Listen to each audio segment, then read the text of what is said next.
Happy Halloween, Nick! What are you doing in my ears? Enough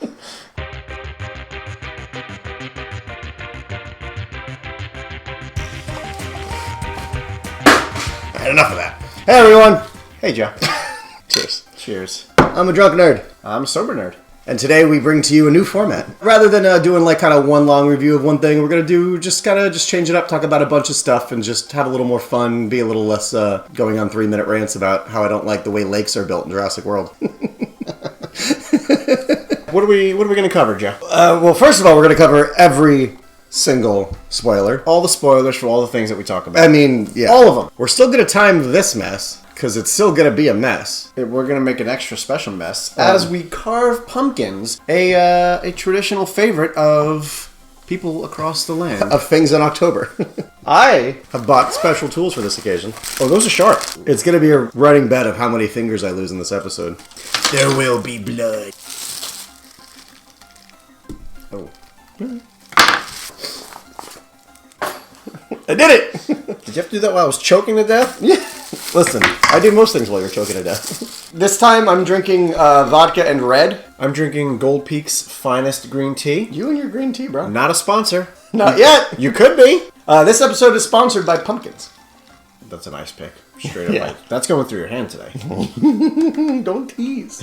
We're going to cover some new trailers that came out. Maybe we'll give you some live reactions. I personally have still not seen the Star Wars trailer, the final trailer. We're going to change that.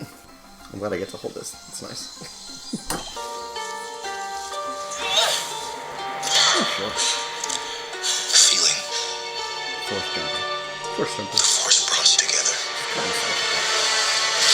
Long have I waited. This is not good. And now you're coming together. Doing. What are you doing there, 3PO? Taking one last look, sir, at my friends. He's all gonna die. It's the destiny of a Jedi.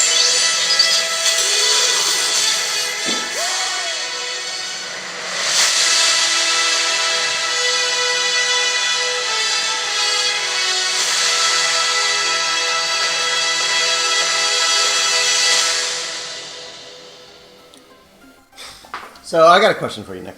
What would you say that movie is about? The Force. Personally, one thing that I'm kind of over with these trailers is that it's just that it's just a montage. It's a 3-minute montage. Midichlorians, Joe. Midichlorians. I like to watch a trailer and be like, oh, I'm interested to see what's going to happen. Is this going to just be part 2, part 3? Is this going to be Kylo Ren and what's her face just still like, I love you and I hate you, and it's going to be another 2.5 hours of that? Mm-hmm. Woo! My pumpkins are already starting to go a little south, if you know what I mean. Get you hands on your own pumpkin. Can I give you a little pointer? Sure. The hole you're about to make is already too small. I think I'm gonna wait until you're done with that knife. Oh, there's this one. No, there's no point. Much like this show. Too sober for this. So you want to use my tools? Yeah. Some of us came prepared and some didn't, and that's all I'm going to say. I provided the plastic bags. One of the things that they've kind of cut this film with is the whole presence of Force ghosts. And that they've turned Force ghosts into characters. And they were better as just kind of showing up and going do the right thing, and then peace, bitch. Peace out. Now that they're making them characters that have conversations, that's kind of problematic. Because now it means no character's ever dead. What's even the... Why even live? I'd be like, wait, so you're telling me I can still, impact the physical world as a Force ghost? Mm-hmm. I'd be like, well, fuck it. I'm going to die now, and then just live forever as a Force ghost. Mm-hmm. Sounds like a plan. Let's be honest, it's still going to be visually stunning. Oh, yeah. It's still going to be a well-made film. I just don't know if I get it. Are you just going to take a blade directly to it, or are you going to sketch out a design first? Should we tell people what we're going to do, or we just let it be a surprise? I think we should let it be a surprise. Oh, it's going to be a surprise! No. Oh, I'm going to do No this. fast forwarding. Ladies and gentlemen, this is going to be part of my pumpkin. So, Ad Astra. Ad Astra. Ugh. This movie based on all the stars in it, like lots of big names. You got Tommy Lee Jones, you got Brad Pitt, you got Donald Sutherland. But this movie, the voiceover is just 2 hours of that. I got bored real quick. 2 quick questions for you. Hit me. Visually? I mean, yeah, visually stunning. Sure. The cinematography, I feel, was great. Like, the backdrop of space was beautiful. Like, it was well, I don't even know if it was well directed, but the backdrop was beautiful. Yeah, I mean, space is. The weight of this entire film was on Brad Pitt's shoulders. Yeah. And while I feel like he did very well, I feel like he was definitely, he wasn't reaching for the stars, he was reaching for an Oscar. He's like, I still haven't gotten one. That was not an Oscar-worthy... No, but the problem with this film is they tried to take a very, very personal story of really just Brad Pitt and his father, juxtaposing this very tiny personal story against the backdrop of the entire solar system.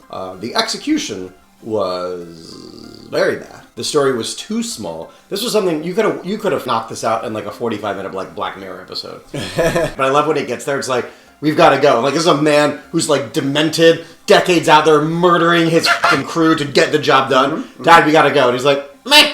I'm gonna once we get outside, but all right, let's go. The science behind this film is beyond words bad. It's almost though like the writer, because I know it was the writer-director, I forget his name, and I don't want to learn it because he should not write a film ever again. That it almost goes off that like he is remembering like a decade ago, he like talked to someone that knew something about astrophysics. And that's what he remembered. And he just like took every kind of half-ass memory and then was like, that's enough to write a film about going into space. As a movie overall, I'd pitch it around a 4 out of 10.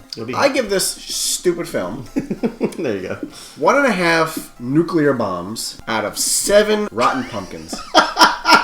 It felt like a student art film that got like a really high budget and great actors. It's like really what it felt like. The guy hitchhiked onto a space shuttle.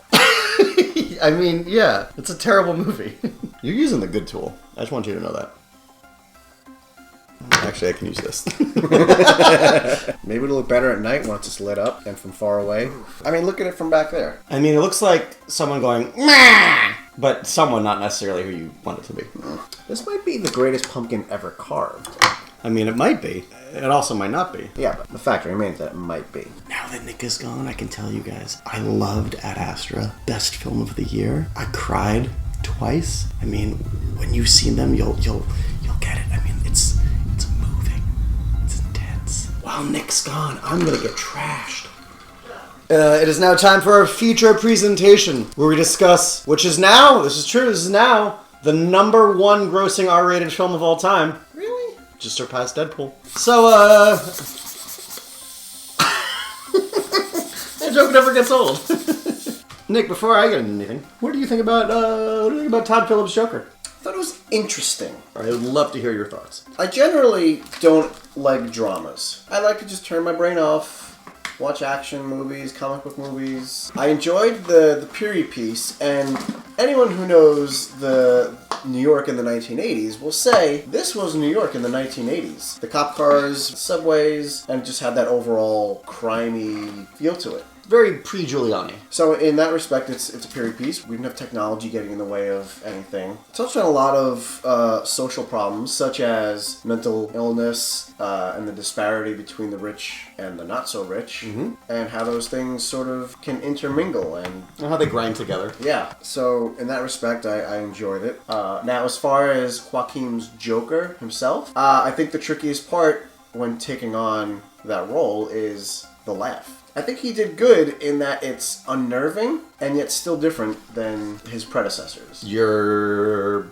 correct. I agree. All right, then we're done here. Thanks for coming. Man, I have taught you well. I've actually had conversations that were like, we love that he took the laugh in a completely different direction, and that rather than it being kind of the maniacal, the classic that it's more just like, oh, that man is crazy. Like something that you'd be scared of on the train to hear. When you heard Joaquin's laugh, you'd be like, oh no, what's happening? We need to get out of here now. Yeah. Let's go. No, and you're correct. That might be the first time you've ever said that in 20 plus episodes. This show's gonna start getting weird. After he did he does that first dance in the bathroom, and then he does another one, and then when they get into like his childhood trauma, I was like, oh, they're gonna tie it back. There's gonna be a scene like right at the end of him like wanting to dance, and then like his stepfather or mother, whatever, being like, "Oh, you want to dance, you fucking fairy?" Like something abusive about him wanting to dance. Now he can't. Now that he's free, now he can. I was like, "Oh, they're gonna wrap this up," and then they didn't. To me, it was like such a lost, obvious opportunity, like because it was so poignant, so obvious. Like you kept doing it over and over, and then it didn't go anywhere. So close. Yeah. I found some makeup from a Halloween of yesteryear. I'm excited. And I found the fake blood we used Oh, it gets better. for the gnomon Oh, that we used on the gnome. yeah, man, look at that. Come on. Come on, you're welcome. So, was Thomas Wayne the father? I would say based on the paperwork, no. Well, she said the paperwork was forged. I think they did this really well, which is a technique that I love in writing, which is the unreliable narrator. Is that because she's unreliable, you don't know what's real and what isn't. She could very well be telling the truth, and she could be very well be full of shit. I enjoyed that it wasn't a comic book movie. How do you rate this movie? I enjoyed this film. I think the score was done well. I think the directing was done well. I think the acting, I think people are not acknowledging how well Frances Conroy, his mother, she was an amazing supporting actress. She usually is in everything. She does. She's fantastic. She gets overlooked a lot, which sucks. I will give this somewhere in the 8.5 out of 10 range, which is pretty high marks for the old Joe Tobes. Yeah, I would give this 43 painted Joker faces out of 68 shots to the face. Anywho. Still a great movie. The bits and pieces that I'm knocking are bits and pieces. Right. So let's finish these pumpkins up. Ow! Fire bad. Debatable. We ready? Oh man, dude, that makeup is sick. You're welcome, bro. Alright, just more creative collaboration between us. Yeah. Does that wrap it up? That swipes the noodle. Joe, I think anyone who has something to say should like, comment, subscribe, and ding the bell. And you'll get notified every time we post new content. You should also follow us on social media. Yeah, we're on Instagram, we're on Twitter. Joe heads up the Twitter. I say some offensive shit on Twitter. He's a bit of a joker himself. I mean, and the fact that I am crazy and I can't get laid. This is all true. Oh wait, I'm a joker too. High five!